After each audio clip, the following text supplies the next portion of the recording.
Topic के बारे में बात करेंगे। उसमें वो है various types of export businesses. जैसे कि हमने पिछले वीडियो में देखे थे एक्सपोर्ट बिजनेस कैसे स्टार्ट करते हैं, इंपोर्ट एक्सपोर्ट कोड कैसे जनरेट करते हैं, कैसे ऑनलाइन ऐप डीजीएफटी का ऑफलाइन एप्लीकेशन करते हैं। अभी जब आप एक्सपोर्ट बिजनेस स्टार्ट करने वाले हो तो कौन कौन से टाइप के एक्सपोर्ट बिजनेसेस होते हैं, कौन से सेक्टर में आप एक्सपोर्ट बिजनेस कर सकते हैं, तो सबसे पहले हम देखेंगे यहाँ पे। सबसे पहले तो बात करेंगे कि इंडिया में जो भी टॉप इंपोर्ट प्रोडक्ट कौन से है। तो सबसे पहले आता है crude oil, gold unwrought, machinery including computer, organic chemical, fertiliser, technical medical apparatus. ये जो है सब इंपोर्ट किए जाते हैं बाहर की दुनिया से या बाहर की कंट्रीज से।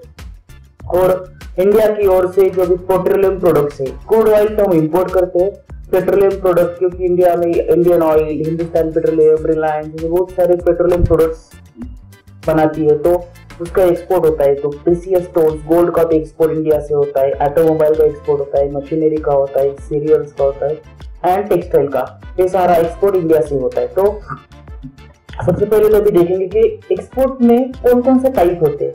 सबसे पहला टाइप होता है काउंटर ट्रेड।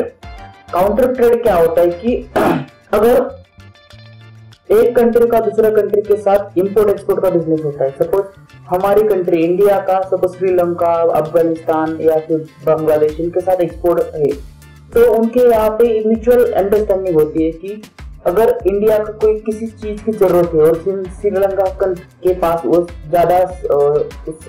ज्यादा अवेलेबल है तो उससे हम इंपोर्ट करते हैं, और हमारे पास जो चीज ज्यादा है उसको हम वहां पे एक्सपोर्ट करते हैं। तो जो नीड है, कंट्रीज की नीड है, उसके अकॉर्डिंगली हम एक्सपोर्ट और इंपोर्ट करते हैं। सपोज इंडिया के पास गेहूं चावल ज्यादा है और उनको यूके को एक्सपोर्ट करना, एक्सपोर्ट करना है, तो हम हमारा जो भी एक्स्ट्रा है वो यूके को एक्सपोर्ट करते हैं।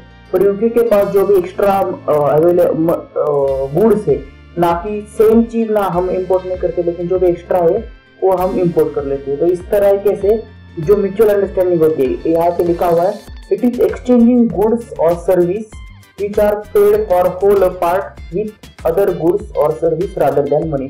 तो इसमें क्या चीज होती है कि जब आप काउंटर ट्रेड करते हो तो कंट्री के लिए म्यूचुअल अंडरस्टैंडिंग है दो कंट्रियों के बीच, तो उसमें जो भी आपका चार्जेस रहते हैं, इंपोर्ट ड्यूटी रहती है, कस्टम ड्यूटी रहती है, वो कम की जाती है, या फिर कुछ ऐसी चीज है जहाँ पे कस्टम ड्यूटी जीरो हो जाती है। तो इस तरीके से आप दोनों कंट्री के बीच का म्यूचुअल अंडरस्टैंडिंग करके काउंटर ट्रेड कर सकते हो।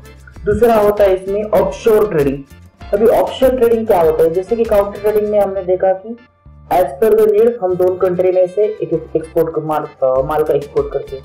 ऑफशोर ट्रेडिंग में क्या होता है कि आपको जो कंट्री में माल एक्सपोर्ट करना है वहां पे पहले से ही जो बायर है उसको सिलेक्ट किया जाता है, और वो जो बायर है वो सीधा जहाँ पे आपका शिप जाता है वहीं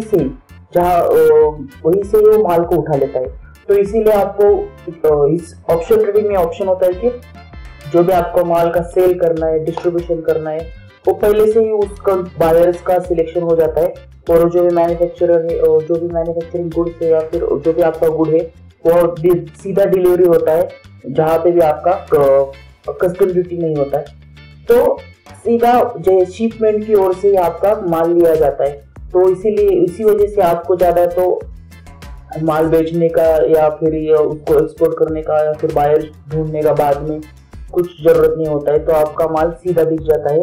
उसी हिसाब से सपोज हम चाइना को कुछ एक्सपोर्ट कर रहे हैं या फिर हम यूएसए को कुछ एक्सपोर्ट कर रहे हैं, तो पहले से यूएसए का जो भी बायर्स है उनको डिसाइड किया जाता है, उनको जितना क्वांटिटी चाहिए उतनी क्वांटिटी का ही सप्लाई इंडिया से होता है, और उस जितना सप्लाई हुआ है उतना सप्लाई ऑलरेडी वहाँ पे जो बायर है वो बाई कर लेता है। तो वो जो होता है ऑफशोर ट्रेडिंग। उसके बाद है मर्चेंट एक्सपोर्ट। अभी इसमें क्या हो रहा है कि अब जब भी एक्सपोर्ट करना चाहते हैं तो ये जरूरी नहीं कि आपके पास इंडस्ट्री हो, किसी के पास अगर इंडस्ट्री नहीं है तो भी विदाउट इंडस्ट्री आप माल का एक्सपोर्ट कर सकते हो। वो कैसे, तो जो भी आपके इंडिया में बहुत सारी इंडस्ट्रीज है जिनको अपना माल एग्रीकल्चर इंडस्ट्री होगी, मैन्युफैक्चरिंग इंडस्ट्री, जिनको अपना माल बाहर की कंट्री में एक्सपोर्ट करना है, तो आप सबसे पहले तो जो भी गुड्स है उसको डोमेस्टिक मैन्युफैक्चरर है उनसे परचेस करना है, और उसको बाद में जो भी वर्ल्ड में जो भी बायर्स है उनको सेल करना है, उसको एक्सपोर्ट करना है। तो merchant export with the help of EXIM policy sells variety of goods in various country। और इसमें एक चीज होती है जैसे कि सोर्सिंग, यानी कि बहुत सारे चीजों का आप एक्सपोर्ट अंडर मर्चेंट एक्सपोर्ट कर सकते हैं, क्योंकि यहाँ पे आपकी खुद की कोई इंडस्ट्री नहीं है, तो आप जितने चाहे उतने प्रोडक्ट्स का एक्सपोर्ट दूसरे और किसी भी डोमेस्टिक सप्लायर से, आप डोमेस्टिक मैन्युफैक्चरर से आप उसको परचेस करना है और दूसरी कंट्री में उसको एक्सपोर्ट करना है, ये मर्चेंट एक्सपोर्ट। उसके बाद आता है सर्विस एक्सपोर्ट। अभी देखो, service export are important emerging trend in global trade.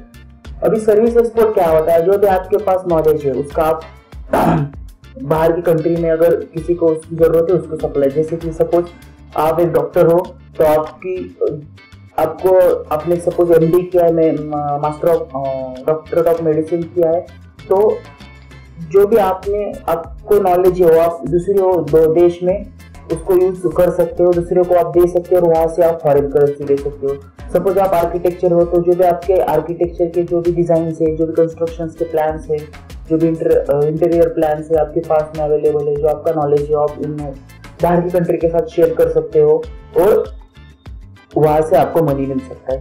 तो ये जो सारी चीजें है वो सर्विस एक्सपोर्ट में आती है। जैसे कि टीचिंग सर्विस, आजकल आपने देखा होगा कि ऑनलाइन ट्यूटर की बहुत ज्यादा फैड चल रहा है। जैसे कि बाहर की कंट्री में अगर मैथ्स की ट्यूशन आप यहाँ से ऑनलाइन ट्यूशन लेके कर सकते हो। तो ऐसी बहुत सारी चीजें हैं, जैसे कि construction design engineering, banking and financial services, insurance services, legal and accounting services, computer and data services and teacher services. ये सारी चीजें वो सर्विस एक्सपोर्ट के अंदर आती है। उसके बाद होता है री एक्सपोर्ट। अभी एक्सपोर्ट तो क्या होता है कि जो अपने पास माल है उसको बाहर की कंट्री को बेचना है, उसको एक्सपोर्ट करते हैं। अभी री एक्सपोर्ट क्या होता है कि re export means export of foreign goods which already imported to the country from a foreign country. इसका मतलब import good from one country and export it to another country. अभी आसान भाषा में इसको बोलेंगे कि सपोज मेरे को एक चीज की रिक्वायरमेंट अगर चाइना को है और हम उसको पहले यूएसए से परचेस कर रहे हैं, फिर चाइना को भेज रहे हैं, यानी कि दूसरे कंट्री से एक माल को अपने देश में इंपोर्ट करना और वही माल अपने देश से फिर दूसरी कंट्री को एक्सपोर्ट करना। तो ये जो चेन होती है इसको आप बोलते हैं री एक्सपोर्ट। सपोज चाइना में कुछ ज्यादा प्रोडक्शन हो रहा है, तो वहां से आप इंडिया में इंपोर्ट कर सकते हो और इंडिया से फिर बाहर यूएसए, यूके, यूरोप, जहाँ पे भी उसकी रिक्वायरमेंट है वहां पे एक्सपोर्ट कर सकते हो। तो ये जो सारी चीजें हैं इसको बोलते हैं री एक्सपोर्ट। तो ये जो टाइप्स है आपके, जैसे कि हमने यहाँ पे देखा, counter trade, offshore trade, merchant export, service export और री एक्सपोर्ट। तो इन सब चीजों के अंदर आप आपका export and import business start कर सकते हो। तो ये जो टाइप्स है जो हमने अभी देखा है, these are the various types of export business. So if you like my content, please subscribe my channel and thank you for listening.